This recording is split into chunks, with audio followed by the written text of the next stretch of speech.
ሁለቱንም የዘር ፍሬዎችን በ2.7 ሚሊዮን ዶላር እንደሸጣቸው እየተነገረ ይገኛል። አትሌቶቹ ከና አሰልጣኞቻቸው በዛው መጥፋታቸው ተሰማ።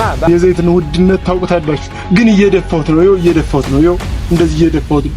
በምን ምክንያት እንደምደፋው ልንገራችሁ። ንቃ ቻይና ቾንግቺንግ ቻኮቾንግ እስላም ሳንቶኖ እንዳት ኧረ ተው ግን በዚህች የዘይትና የሽንኩርት ዋጋ በናረባት ሀገር ይሄም ሌላ ብሔራዊ ጭንቀት ይሆንብን። ሰው ሁሉ ቲኬቱ ተወደደ ብሎ ጩኸቱን እያቀለጠው ነው። ሰላም እንዴት ናችሁ? ብስሪ ሪያክት ነው እንግዲህ ዛሬ ወቅታዊና አዳዲስ መረጃዎችን ይዤላችሁ መጥቻለሁ። እስከ መጨረሻው ድረስ አብራችሁን ቆዩ።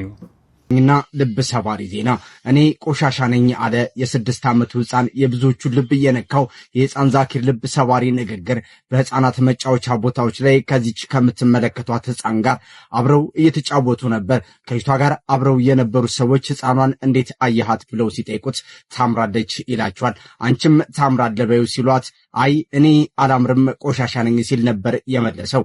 ምን ታምራለች ቆንጆ ነች አንተም ታምራለህ ወይ? ይህ ከባድ ስሜት ተሰምቷቸው ያውቃል።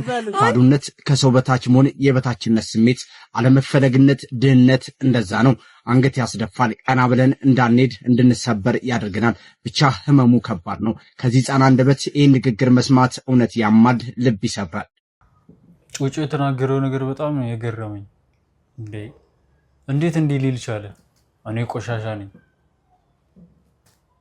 በጣም ከባድ ነው። ከልጅ አይምሮ ያው ካደገበት ማስተዳደግ በልጅነቱ ካያቸው መጥፎ ነገሮች ሊሆን ይችላል። ግን በጣም ማህበራዊ ሚዲያው ላይ በጣም ተገርሟል ብዙ ሰው ማለት ነው በህፃኑ ንግግር። ቆሻሻ ነኝ በጣም ልብ የሚነካ ንግግር ነው። ዛኪሮ ማን ጋር ነው የምትጫወተው? ማነች?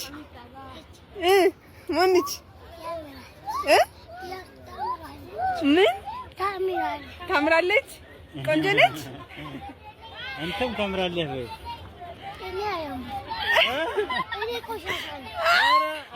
አንተ ቆንጆ ነህ በጣም። እሺ አይባልም።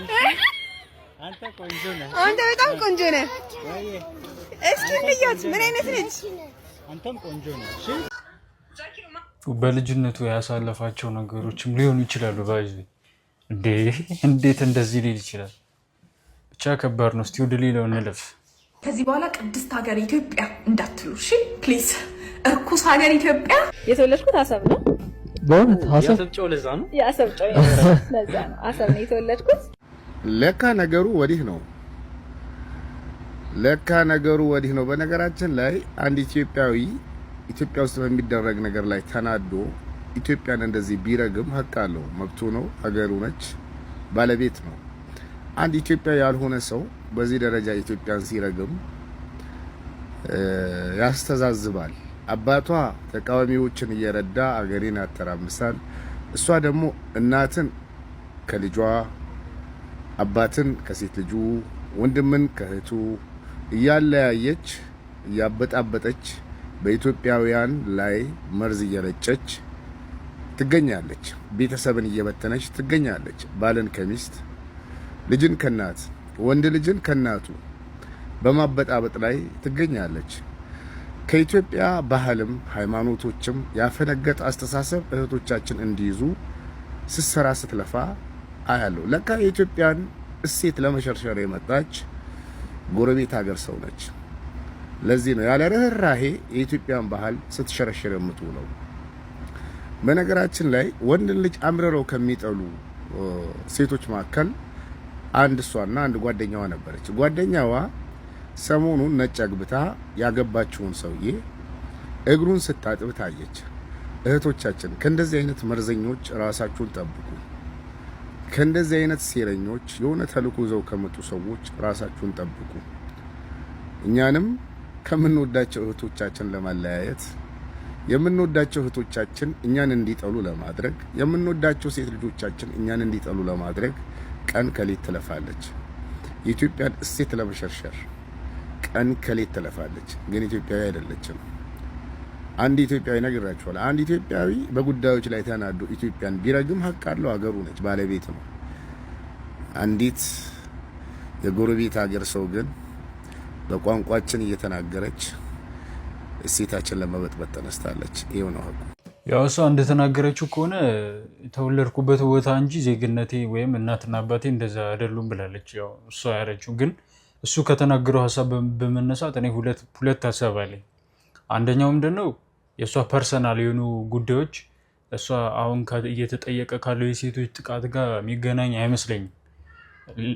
ሌላው ደግሞ ለምን አሁን ተነሳ ነው፣ በዚህ ሰዓት ለምን ተነሳ ነው።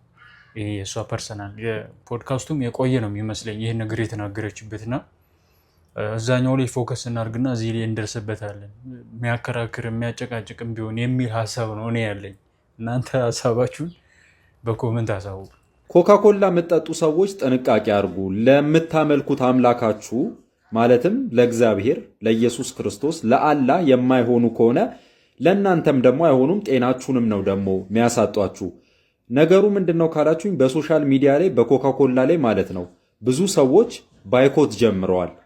ለምን ካላችሁ ኮካኮላ ዌብሳይቱ ላይ ገብታችሁ ኮካኮላ ኬኗን ከስተማይዝ ማድረግ ትችላላችሁ። ምን ማለት ነው? የፈለጋችሁን ጽሑፍ በምትጠጡት የኮካኮላ ጣሳ ላይ ማስፈር ትችላላችሁ። ሰዎች የተለያዩ ጽሑፉን እያሰፈሩ እየሄዱ ነገር ግን በእንግሊዘኛ ጂሰስ ኢዝ ኪንግ ወይም ደግሞ ኢየሱስ ክርስቶስ ንጉሥ ነው ወይም ደግሞ አላህ ኢዝ ኪንግ ብለው በሚጽፉበት ጊዜ አይሰራም። ነገር ግን ዴቪል ኢዝ ኪንግ ወይም ደግሞ ሰይጣን ንጉሥ ነው ብለው በሚጽፉበት ጊዜ ግን ይሰራል። እሱ ብቻ አይደለም፣ ከህፃናት ጋር የሚገናኙ አላስፈላጊ ጽሑፎችን በሚጽፉበት ጊዜ ይቀበላል። እና ኮካኮላ ምንድነው ይሄ ነገር ብለው ብዙ ሰዎች በሚጠይቁበት ጊዜ አይ ኢረር ነው ዌብሳይቴ ላይ ያጋጠመ ወይም ደግሞ ኮምፒውተር ላይ ያጋጠመ ኢረር ነው እያለ ይገኛል። ነገር ግን ኮካኮላ አውቆ ጀስት ኮምፒውተሩ ላይ እንደዚህ አይነት ጽሑፍ እንዳይቀበል አድርጎ ሰርቶት እንደሆነ በርካታ ሰዎች እየገለጹ ይሆናል። ከዚህ በፊትም ኮካኮላ በምን አይነት ሰው እንደሚመራ ተገልጾ ነበረ። ምክንያቱም የዴቪል ቡድኖች የሚመሩት መጠጥ እንደሆነ ኢቭን ለጤና ጥሩ እንዳልሆነ የሽንት ቤትን ጀስት ቆሻሻ እንዴት እንደሚያጸዳ ኢቭን ብረትን ኮካኮላ ውስጥ በምትከቱበት ጊዜ ምን ያህል የዛጋውን ብረት እንደሚያስለቀቁ አይታችኋል። እናንተም በምትጠጡበት ጊዜ ለጤናችሁ ጉዳት ሊያስከትል የሚችሉ ብዙ ንጥረ ነገር በውስጡ አርገውበት ሊሰሩበት ይችላል የሚል የራሴ ግምት ይኖረኛል። ስለዚህ እነዚህ ሰዎች ለምናመልኩ አምላካችን የማይሆኑ ከሆነ ደግሞ ለኛ ይሆኑልናል ብሎ ማሰብ ተገቢ ነው ብዬ አላስብም። ኮካኮላን ባጠጡ እመርጣለሁ። ግን ካምፓኒው ያቀረበው ምክንያት በጣም ተቀባይነት የለውም። ማለት እንዴት ጂሰስ ኢዝ ኪንግ ምናምን ተብሎ ሲጻፍ ብቻ ኢረር ይላል። ሌሎችን ሁሉንም ነገር የተቀበለ ነው ጥያቄው። እና ኢረር የዌብሳይት ችግር ነው ምናምን ያሉት ነገር ምንም አያስኬድም። ግልጽ ነው በቃ። ቶሎ በል ጠጅ ቤት እንዳይዘገብኝ። ጠጅ ወዳለሁ የአፄ ምኒልክ ዘር ነኝ። ያለ አንተ ለእኔ ጌታ ማነው? ጌታ ወይ ፍቅር ልቤን ነካ። ሕግ ነበረ ያፌን መፍቻ የማትቀየር አንተ ብቻ። ንዳ በለው ሹፌሩን ንዳ በለው ሌላንዶ ባይሱዚ ስጭት ሹፌር ምንድነው ኮስተር አትበል ይቅና ሸብረብ ያርግልኝ። ጨጓራ ፊት እንደኔ ጨጓራ ፊት ነው መሰለኝ። አትናገርም አትጋገርም። እስቲ ያስቃቸው ተሳፋሪዎችን። ስንት ቦታ ገባ ሰውየው። መዝሙር፣ ዘፈን፣ ስድብ አዴ አረተው ግን በዚህች የዘይትና የሽንኩርት ዋጋ በናረባት ሀገር ይሄም ሌላ ብሔራዊ ጭንቀት ይሆንብን። ሰው ሁሉ ቲኬቱ ተወደደ ብሎ ጩኸቱን እያቀለጠው ነው። ለመሆኑ ድብድብ ማየት እንደ ጤፍ መሰረታዊ ፍላጎት ሆነ እንዴ? ኑሮው ራሱ ድብድብ በሆነባት ሀገር ሌላ ድብድብ ለማየት መጨነቅ ይገርማል። ምርጫው ቀላል ነው። ብሩ የሚያሳክከው ገብቶ ደሙን ያልቻለ ደግሞ አርፈ በአባይ ቲቪ በነፃ እያየህ ድንችህን ጥበስ። ለመሆኑ እናንተ 100 ሺህ ብር በአሁኑ ሰዓት በእጃችሁ ቢገባ ለድብድብ ቲኬት ትቆርጣላችሁ ወይስ ሌላ ነገር ትሰሩበታላችሁ? ሐሳባችሁን ኮሜንት ላይ ያስቀምጡልኝ። አዎ በጣም ከባድ ሆኗል። መግቢያ ቪአይፒ፣ ቪቪአይፒ፣ ኖርማል ምናምን እያሉ የሌለ ነው ዘጭ ነው መግቢያው እና ሰው ይሄን አፎርድ አድርጎ የሚገባ አይመስለኝም። ኢትዮጵያዊ እንብላ የሚለው ሌላው ሰው ብላ የተባረከ ይሆን እንደሚለው እርግጠኛ ሲሆን ብቻ ነው። መንገደኛ ሲያልፍ እንብላ እንላለን። ሰውየው መጥቶ መብላት ቢጀምር ግን እንደነግጣለን። ግብዝነታችንን ባህል እያልን እንጠራዋለን። ካልፈለክ እንብላ አትበል፣ ካልክ ደግሞ ከልብህ ይሆን። እናንተ ጠርታችሁት መጥቶ የበላባችሁ ሰው አለ? ምን ተሰማችሁ? እውነታውን ኮሜንት ላይ ሹክ በሉኝ። እቺ እውነት ናት። እንተዋወቃለን። ሁለት ቡና ስንት? 60 ብር። ለምን ቡና 60 ብር ገባኩ። ሲኒ ቡና ማርያም እግዚአብሔር 60 ብር ከፈልከ? 60 ብር። ሁለት ቡና ሁለት ቡና ለሁለት ቡና 60 ብር እግዚአብሔር። አይ ጋሼ አላወኩም። እግዚአብሔር 60 ገባ 30 ብር። እኔ እኮ ባይጠጣ ይሻላል እኮ ማርያም ባይጠጣ እግዚአብሔር ቢቀር ይሻላል። አይ ጋሼ 30 ብር ብሏቸው 60 ብር አንዱ 60 ብር መሆኑን አላው ቢያውቁ ምን ሊሆኑ ንቃ ቻይና ቹንግቺንግ ቻኮቾም ቱታ ቻ እስላም ሳትሆኑ እንዳትሞቱ ብያቸው።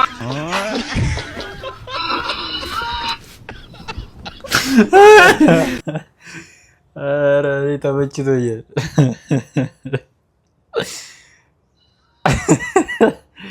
ንቃ ቻይና ቹንግቺንግ ቻኮቾም ቱታ ቻ እስላም ሳትሆኑ እንዳትሞቱ ብያቸው።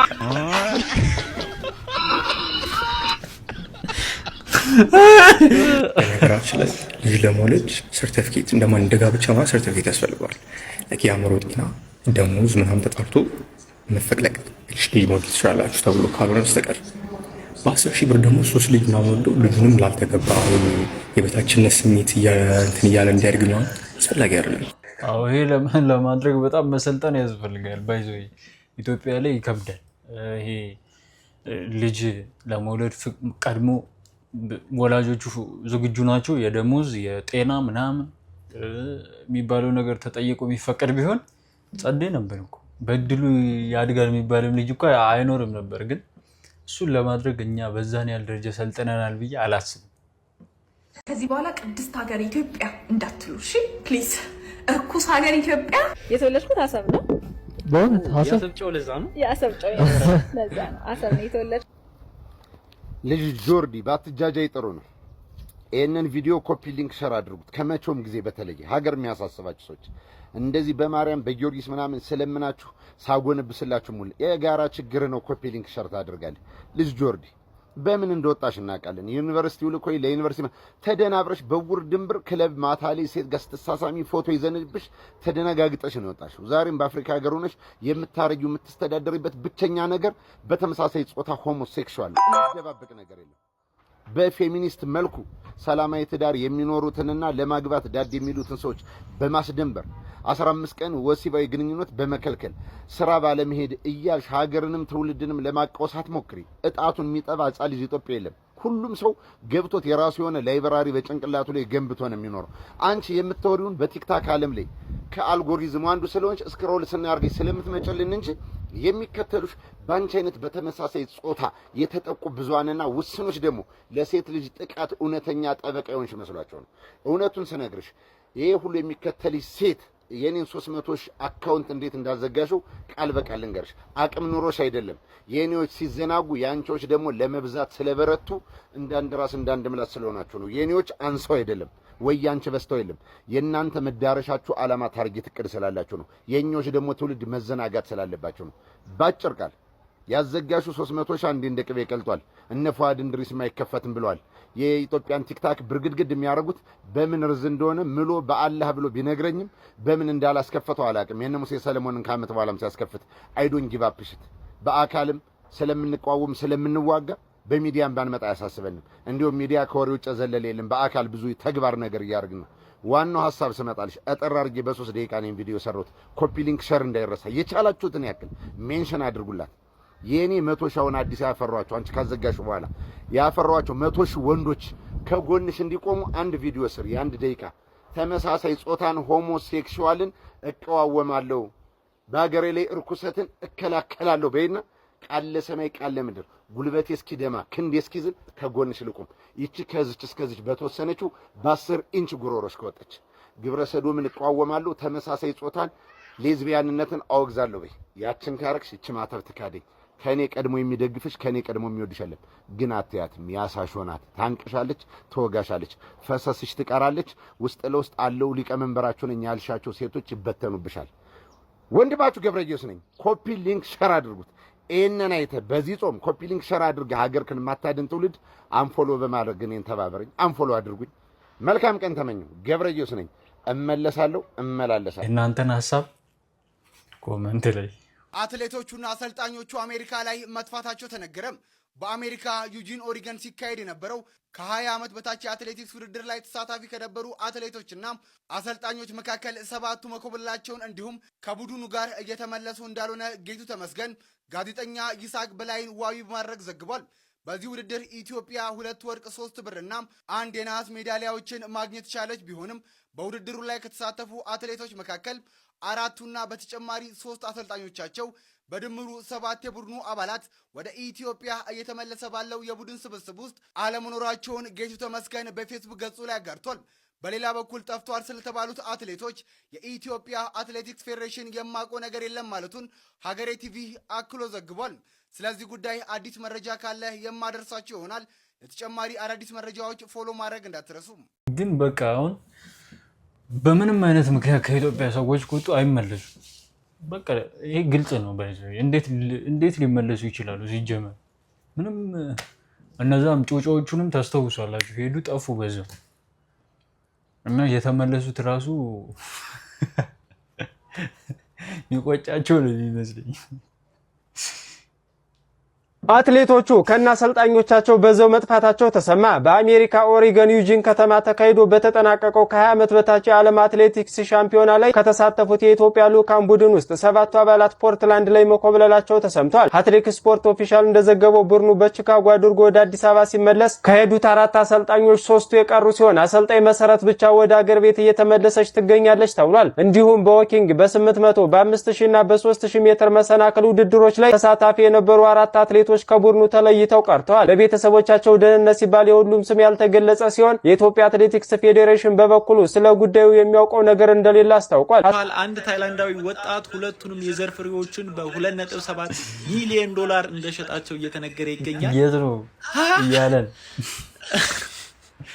እናንተ ታረጉታላችሁ? እስኪ ለማንኛውም እኮ ኮሜንት ላይ እናረጋዋለን። ምን ሊያደርጉት ነው የገዙት?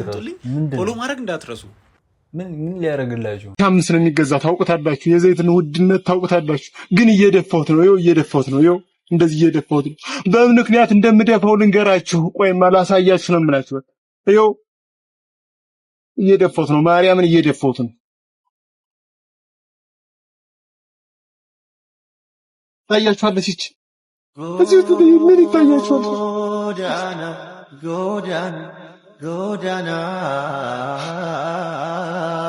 በጣም ዛሬ በጣም የከፈኝ ምን ይታያል? አይጥ ገባው። በዚህ በአፉ አይጥ ገባው። 2000 ምናምን ብር አከሰረችኝ። ከሰርሁ።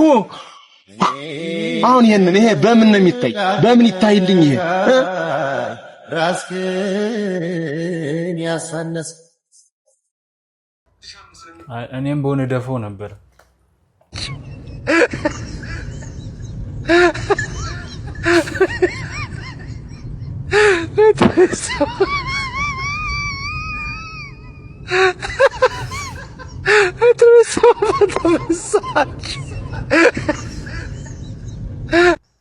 አስበዋል። አንፈራም አንሰጋም እያልክ እየዘመርክ በአምላካችን ምናምን እያልክ ገና ከመወለዱ ጭንቅላቱን ይዞ ተከዝ ያለው ሕፃን ልጅ መነጋገሪያ ሆኗል። እስቲ ይህን ፎቶ በአንድ ቃል ገለጹት። የምትመለከቱት ሕፃን ልጅ እንግዲህ ገና ከመወለዱ ነበር ጭንቅላቱን ይዞ የተከዘው። ይህ ፎቶም እንግዲህ ከተለቀቀ በኋላ እጅግ ብዙዎችን አስገርሟል፣ አስደንቋል። ምክንያቱም ደግሞ የሕፃኑ ሁኔታ ነው። እስቲ እናንተ ስለዚህ ፎቶ አስተያየታችሁን ኮሜንት ላይ አስቀምጡ። ፎሎ ማድረግ እንዳይረሳ። መልካም ቀን። ኢትዮጵያ ውስጥ እንደተወለደ ስለሰማ ነው አላሉ? ማለት ተው ግን ተው። የጠቅላይ ሚኒስትሩን ኦፊሻል የቲክቶክ አካውንት ያጥለቀለቀው ኮመንት ምንድን ነው? ሃሽታግ ስሰማና በቃም በሚሉ ኮመንቶች ገጹ ተጥለቅልቋል። ይህ ቻሌንጅ በትግራይ ክልል በግፍ ተገላ ፍትህ ባጣችው ዘውዱ ሀፍቱ ምክንያትና ገዳዮቿ ከስር በነፃ ከተለቀቁ በኋላ የተቀጣጠለ ሲሆን በርካታ ተጽዕኖ ፈጣሪዎችም ቻሌንጁን ተቀላቅለውታል። የቻሌንጁ አስጀማሪና መሪ ጆርዲ በዛብህ ስትሆን ቻሌንጁ በርካታ ኢትዮጵያውያኖችንም አነቃቅቷል ተብሏል። ዛሬ ያዝናቸው ቪዲዮዎች እነዚህ ነበሩ። ቀጣይ በሌላ ቪዲዮ እስከማገኛችሁ መልካም ጊዜ ይሁንላችሁ። ሰብስክራይብ ማድረጋችሁን እንዳትረሱ። ቻው።